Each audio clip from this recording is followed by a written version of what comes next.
శివుడు ఎంత ప్రొటెక్టివ్ అంటే, నీకు ఎవడో ఒక శత్రువు ఉన్నాడు, వాడు నిన్ను చూసి ఓరవలేకపోతున్నాడు, ఎప్పుడు నీకేదో ఒక హాని జరగాలి చెయ్యాలి అని చూస్తున్నాడు.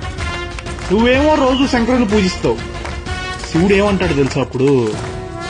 నా ఎగ్జిస్టెన్స్ ని నమ్మి నేను ఉన్నానని మనసా వాచా కర్మణ నమ్మి కొలిచే నా భక్తుడికి హాని చేయాలని చూస్తే వాడు తప్పు చేసినా సరే, ఐ మెన్షన్ ఇట్, వాడు తప్పు చేసినా సరే నాకు వదిలే, నువ్వు వేయగలిగిన దానికన్నా పెద్ద శిక్షే వేస్తా. తండ్రిగా నా భక్తుల మీద నాకు ఆ హక్కు ఉంది.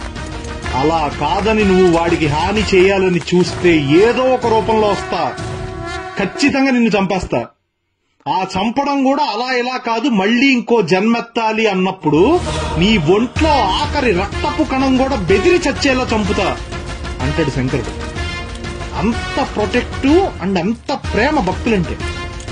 దానికి ఎగ్జాంపుల్ మార్కండేయుడు శివలింగాన్ని పట్టుకుని చంద్రశేఖర పాహిమాం చంద్రశేఖర రక్షమాం అని చంద్రశేఖరాష్టకం పాడితే ధర్మపత్నితో సహా కైలాసం నుంచి పరిగెత్తుకొచ్చి ఆయన చిరంజీవిని చేశాడు. పూర్వం అనేవాళ్ళు అంటారు, ఊరు వెళ్తుంటే అందరూ వచ్చేస్తే ఎలా, ఇంటికి కాపలా ఎవరయ్యా అనేవాళ్ళు. శంకరుణ్ణి త్రికరణ శుద్ధితో పూజిస్తే నీ ఇంటికి నీ 7 తరాలకు ఆయనే